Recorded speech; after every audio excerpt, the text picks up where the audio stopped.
16부작 드라마가 아니고 4부작 드라마인 줄 알고 깜짝 놀랐어요. 그만큼 전개가 빠르다는 거죠.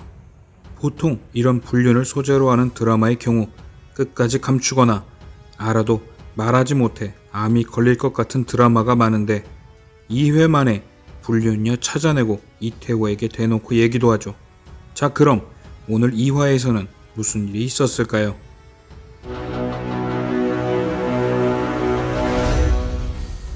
(2화까지) 지켜본 바 흔한 불륜 막장 드라마는 아닌 것 같네요.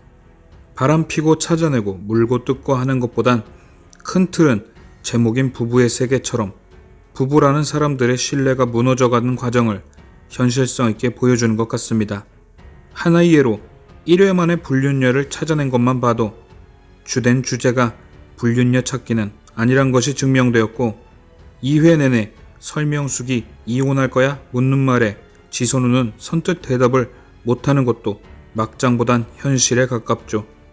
부부의 세계를 보면서 시청자들의 반응은 두 갈래로 갈라지리라 봅니다.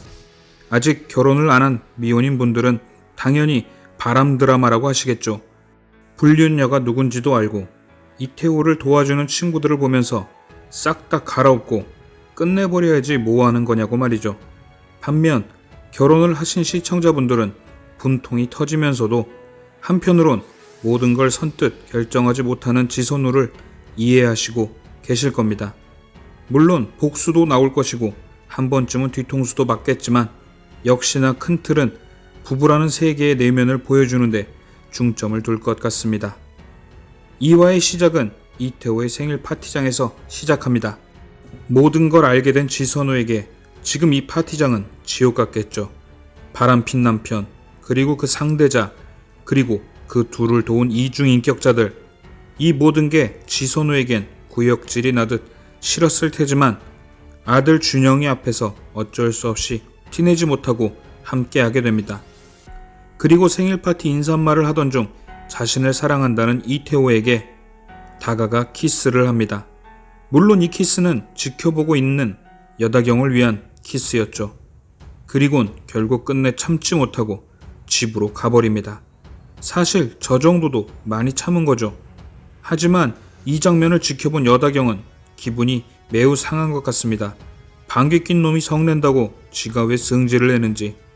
화가 난 여다경에게 위로를 하며 이태호는 키스를 합니다. 헌데 누군가 이 장면을 촬영하고 있죠. 과연 누굴까요? 그리고 생일 파티 장면 중 빙 둘러앉아 모두들 담소를 나누는 장면에서 이태호를 도와준 친구들의 열등감이 무엇인지 나오게 됩니다. 손재혁은 능력 있는 지선우를 가진 이태호를 질투하고, 고예림은 더할 나위 없이 행복한 지선우의 가정을 질투하고, 싱글인 설명숙은 좋은 남편을 가진 지선우를 질투한 것이죠. 하지만 이 열등감에 찌든 괴물들도 서로 간에 뭔가 앙금들이 있어 보이더군요. 그것이 과연 지선우에게 득이 될지 실이 될지. 지선우가 집으로 간 후 아들 준영이도 뭔가 기분 나쁜 표정으로 집으로 갑니다. 과연 준영이가 아까 아빠의 키스신을 촬영한 걸까요? 혼자 가는 준영이 걱정스러워 보인 설명숙은 집으로 데려다 줍니다. 그리곤 먼저 간 지선우를 걱정하는 척하죠. 솔직히 지선우가 알고 있는 사실을 감추고 있다가 엿을 먹일 줄 알았는데 그냥 바로 냅다 오픈을 해버리더군요. 설명숙은 어쩔 수 없었단 뻔한 변명과 함께 나는 네 편이다 라고 하죠. 과연 진짜 지선우 편이 된 것인지 아니면 뒤통수의 떡밥일지. 저만 그런 것인지 모르겠지만 부부의 세계를 보는 시청자들은 거의 모든 분이 지선우의 입장에서 드라마를 보고 계실 겁니다. 그러다 보니 모든 걸 100% 믿을 수 없게 되어버렸습니다. 무언가 전부 나중에 뒤통수를 한 번 더 칠 것 같은 그런 느낌 말이죠. 이제 진짜 싸움이 시작됩니다. 모든 걸 알고 있는 지선우와 아무것도 모를 거라고 생각하는 여다경의 한판 승부. 여기서 2화의 가장 중요한 두 번째 사건이 시작됩니다. 여다경이 지선우의 병원으로, 그것도 지선우의 환자로 찾아온 거죠. 아주 그냥 어린 여자아이가 무시무시합니다. 그리고 서로 모른다고 생각하는 두 사람의 살벌한 대화들이 오고 갑니다. 지선우는 여다경에게 자극적인 질문들을 이어가고 여다경은 그런 지선우에게 들으라는 듯 유부남을 만난다는 등 이야기를 흘리죠. 지선우는 뭔가를 알아보려는 듯 몸살 기운이 있다는 여다경에게 체열과 소변 검사까지 합니다. 딱 감이 왔죠. 아, 임신 테스트구나. 역시나 지선우는 여다경의 임신 사실을 확인합니다. 놀란 여다경은 바로 설명숙의 산부인과로 가서 중절 수술을 부탁합니다. 그리고 설명숙은 그 사실을 지선우에게 알리죠. 그리곤 수술해줄까 묻지만 지선우는 규정 위반이라며 안 된다고 합니다.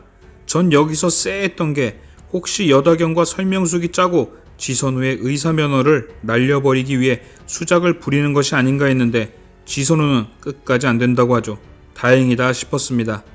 집으로 간 여다경은 서랍을 열어보는데 그 안에는 2줄이 선명한 임신 테스트기가 있었습니다. 그렇죠. 여다경은 본인의 임신 사실을 알고 있었고 지선우에게 약 올리듯 이 사실을 알려주려고 했던 거죠. 역시나 무시무시한 여자였어요. 자기 남편의 아이까지 가졌다는 사실까지 알게 된 지선우는 웬일인지 민현서를 찾아갑니다. 그리곤 또 남자친구에게 맡고 있던 그녀를 구해주고 머무를 곳도 제공해주죠. 그리고 이태호에 관한 이야기를 나눕니다. 과연 그녀는 민현서를 왜 도와줄까요? 자기 편을 만들려고? 아니면 알 수 없는 동질감? 민현서가 지선우의 조력자가 될지는 더 지켜봐야겠습니다. 아직까진 모든 게 뒤통수에 대한 떡밥 같거든요. 이렇게 2화는 지선우와 여다경의 밀당이나 사실을 알게 된 지선우의 심리묘사가 전부인 것 같지만 제가 본 2화의 가장 중요한 포인트는 아들 준영인 것 같습니다. 모든 걸 끝낼 수 있는 지선우를 계속해서 붙잡는 건 아들 준영이었으니까요. 대사에도 아들에게 벌을 줄 순 없잖아 라며 아들을 위해 그리고 가정을 위해 계속 자신이 이 상황을 억지로라도 이해하려는 모습이 보였고 결정적으로 마지막 씬에 지선우는 그저 지나가는 바람 같은 거였다면 용서해줄 마음까지 있다고 하죠. 하지만 이 나쁜 놈의 자식은 눈 가리고 아웅식으로 끝까지 잡아떼고 그런 모습의 지선우는 마지막 압박으로 여다경의 임신 사실을 이태호에게 알리고 이태호가 놀라 나가며 2화가 끝이 납니다. 과연 어떤 것이 진실이고 누가 진짜 지선우의 조력자가 될 것인지 아직까지 모든 걸 보이는 대로 믿을 수 없는 그런 상황인 것 같습니다. 한 번의 기회마저 걷어차버린 이태호에게 지선우는 과연 어떤 벌을 내릴지 보면 볼수록 심각하게 몰입되어가는 부부의 세계 벌써 다음 주가 기다려지네요. 시청해주셔서 감사합니다.